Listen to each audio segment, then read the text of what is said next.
श्रीमद् भागवत महापुराण पंचम स्कंध पंचमो अध्याय। ऋषभ जी का अपने पुत्रों को उपदेश देना और स्वयं अवधूत वृत्ति ग्रहण करना। श्री ऋषभदेव जी ने कहा, पुत्रों, इस मर्त्यलोक में यह मनुष्य शरीर दुखमय विषय भोग प्राप्त करने के लिए ही नहीं है।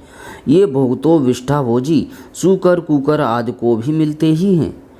इस शरीर से दिव्य तप ही करना चाहिए, जिससे अंतःकरण शुद्ध हो, क्योंकि इसी से अनंत ब्रह्मानंद की प्राप्ति होती है।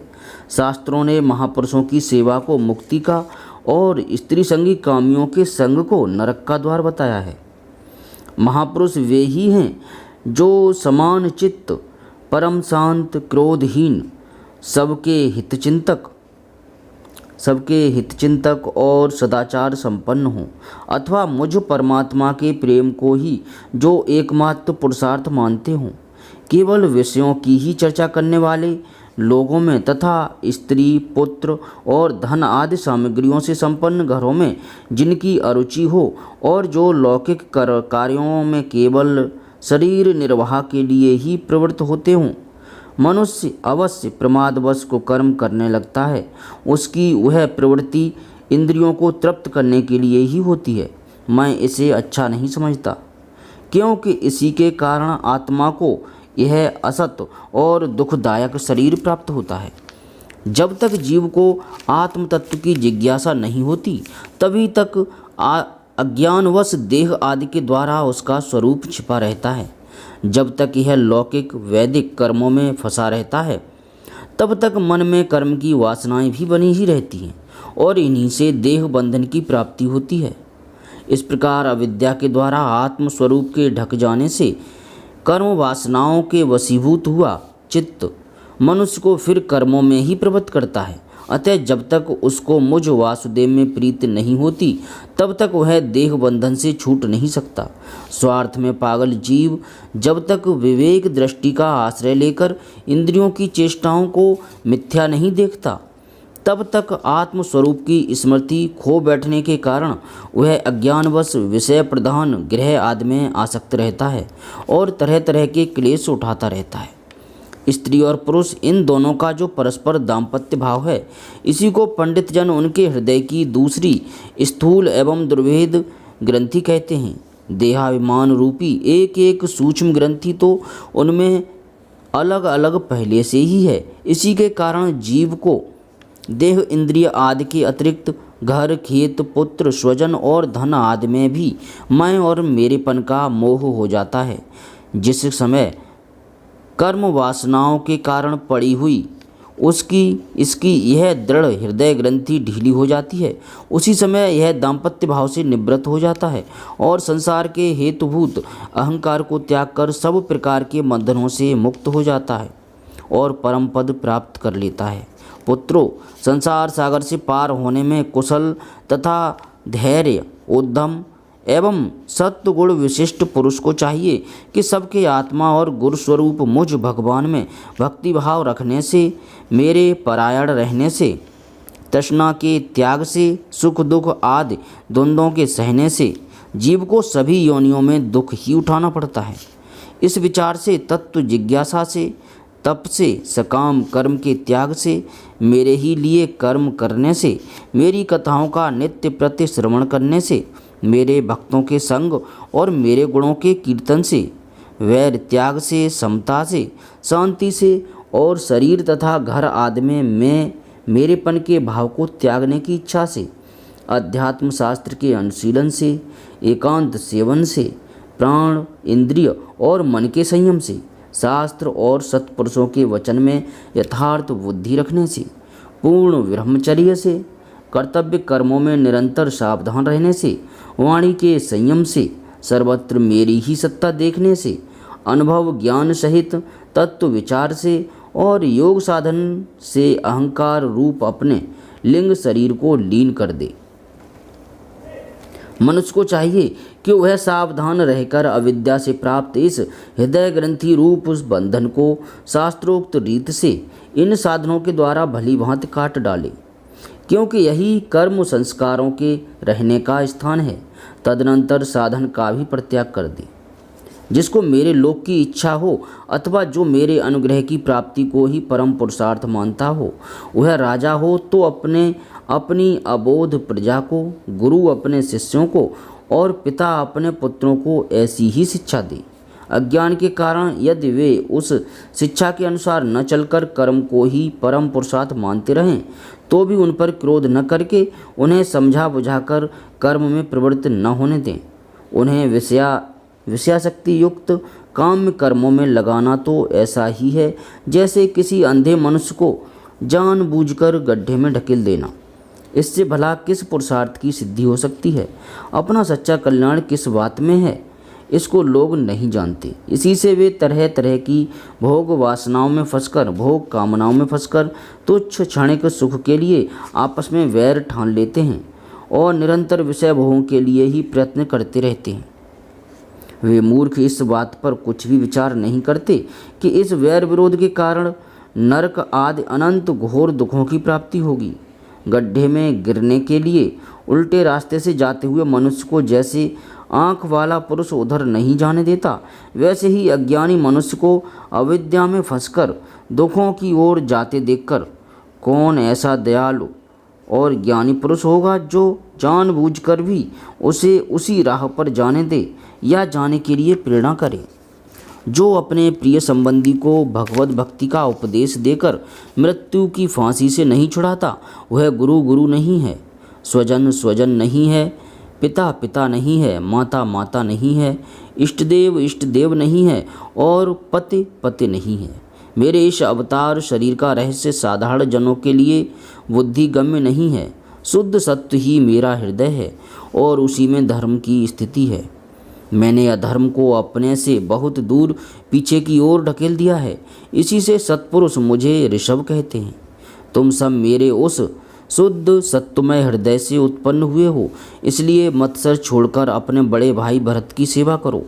उसकी सेवा करना भी मेरी ही सेवा करना है और यही तुम्हारा प्रजापालन भी है। अन्य सब भूतों की अपेक्षा वृक्ष श्रेष्ठ हैं, उनसे चलने वाले जीव श्रेष्ठ हैं और उनमें भी कीट आदि की अपेक्षा ज्ञान युक्त पशु आदि श्रेष्ठ हैं। पशुओं से मनुष्य, मनुष्यों से प्रमथगण, प्रमथों से गंधर्व, गंधर्वों से सिद्ध और सिद्धों से देवताओं के अनुयायी किन्नर आदि श्रेष्ठ हैं। उनसे असुर, असुरों से देवता और देवताओं से भी इंद्र श्रेष्ठ हैं। इंद्र से भी ब्रह्मा जी के पुत्र दक्ष आदि प्रजापति श्रेष्ठ हैं। ब्रह्मा जी के पुत्रों में रुद्र सबसे श्रेष्ठ हैं। वे ब्रह्मा जी से उत्पन्न हुए हैं, इसलिए ब्रह्मा जी उनसे श्रेष्ठ हैं। वे भी मुझसे उत्पन्न हैं और मेरी उपासना करते हैं, इसलिए मैं उनसे भी श्रेष्ठ हूँ। परंतु ब्राह्मण मुझसे भी श्रेष्ठ हैं, क्योंकि मैं उन्हें पूज्य मानता हूँ। सभा में उपस्थित ब्राह्मणों को लक्ष्य करके भगवान कहते हैं, विप्रगण, दूसरे किसी भी प्राणी को मैं ब्राह्मणों के समान भी नहीं समझता, फिर उनसे अधिक तो मान ही कैसे सकता हूँ। लोग श्रद्धापूर्वक ब्राह्मणों के मुख में जो अन्न आदि आहुति डालते हैं, उसे मैं जैसी प्रसन्नता से ग्रहण करता हूँ, वैसे अग्निहोत्र में होम की हुई सामग्री को स्वीकार नहीं करता।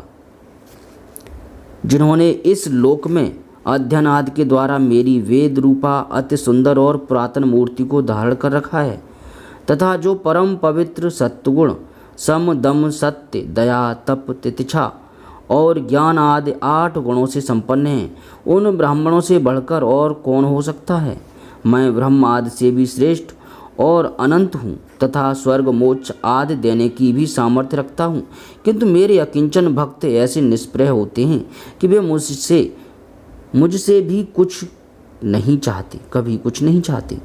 फिर राज्य आदि अन्य वस्तुओं की तो वे इच्छा ही कैसे कर सकते हैं। पुत्रों, तुम संपूर्ण चराचर भूतों को मेरा ही शरीर समझकर शुद्ध बुद्धि से पद पद पर उनकी सेवा करो, यही मेरी सच्ची पूजा है। मन, वचन, दृष्टि तथा अन्य इंद्रियों की चेष्टाओं का साक्षात फल मेरा इस प्रकार का पूजन ही है। इसके बिना मनुष्य अपने को महामोहमय कालपास से छुड़ा नहीं सकता। श्री सुखदेव जी कहते हैं, राजन, ऋषभदेव जी के पुत्र यद्यपि स्वयं ही सब प्रकार सुशिक्षित थे, तो भी लोगों को शिक्षा देने के उद्देश्य से महाप्रभावशाली परम सुहृद भगवान ऋषभ ने उन्हें इस प्रकार उपदेश दिया। ऋषभदेव जी के 100 पुत्रों में भरत सबसे बड़े थे। वे भगवान के परम भक्त और भगवत भक्तों के परायण थे। ऋषभदेव जी ने पृथ्वी का पालन करने के लिए उन्हें राजगद्दी पर बैठा दिया और स्वयं उपशमशील निवृत्तिपरायण महामुनियों के भक्ति ज्ञान और वैराग्य रूप परम हंसोचित धर्मों की शिक्षा देने के लिए बिल्कुल विरक्त हो गए। केवल शरीर मात्र का परिग्रह रखा और सब कुछ घर पर रहते ही छोड़ दिया। अब वे वस्त्रों का भी त्याग करके सर्वथा दिगंबर हो गए। उस समय उनके बाल बिखरे हुए थे, उन्मत्त का सा वेश था। इस स्थिति में वे आहवनीय अर्थात अग्निहोत्र की अग्नियों को अपने में ही लीन करके सन्यासी हो गए और ब्रह्मावर्त देश से बाहर निकल गए। वे सर्वथा मौन हो गए थे। कोई बात करना चाहता तो वो बोलते नहीं थे। जड़, अंधे, बहरे, गूंगे, पिशाच और पागलों की सी चेष्टा करते हुए वे अवधूत बने जहाँ तहाँ विचरने लगे। कभी नगरों और गांव में चले जाते तो कभी खानों, किसानों की बस्तियों, बगीचों, पहाड़ी गांवों, सेना की छावनियों, गौशालाओं, अहीरों की बस्तियों और यात्रियों के टिकने के स्थानों में रहते। कभी पहाड़ों, जंगलों और आश्रम आदि में विचरते। वे किसी भी रास्ते से निकलते तो जिस प्रकार वन में विचरने वाले हाथी को मक्खियाँ सताती हैं, उसी प्रकार मूर्ख और दुष्ट लोग उनके पीछे हो जाते थे और उन्हें तंग करते थे।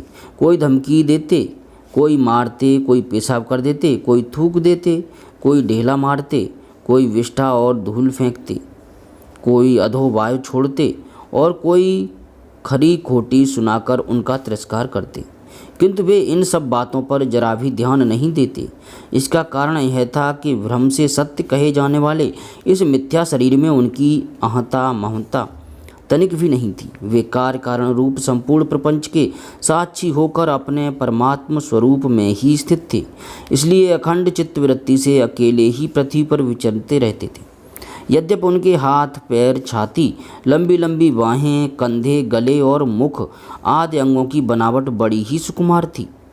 उनका स्वभाव से ही सुंदर मुख स्वाभाविक मधुर मुस्कान से और भी मनोहर जान पड़ता था। नेत्र नवीन कमदल के समान बड़े ही सुहावने, विशाल एवं कुछ लाली लिए हुए थे। उनकी पुतलियाँ शीतल एवं संतापहारी थीं। उन नेत्रों के कारण वे बड़े मनोहर जान पड़ते थे। कपोल, कान और नासिका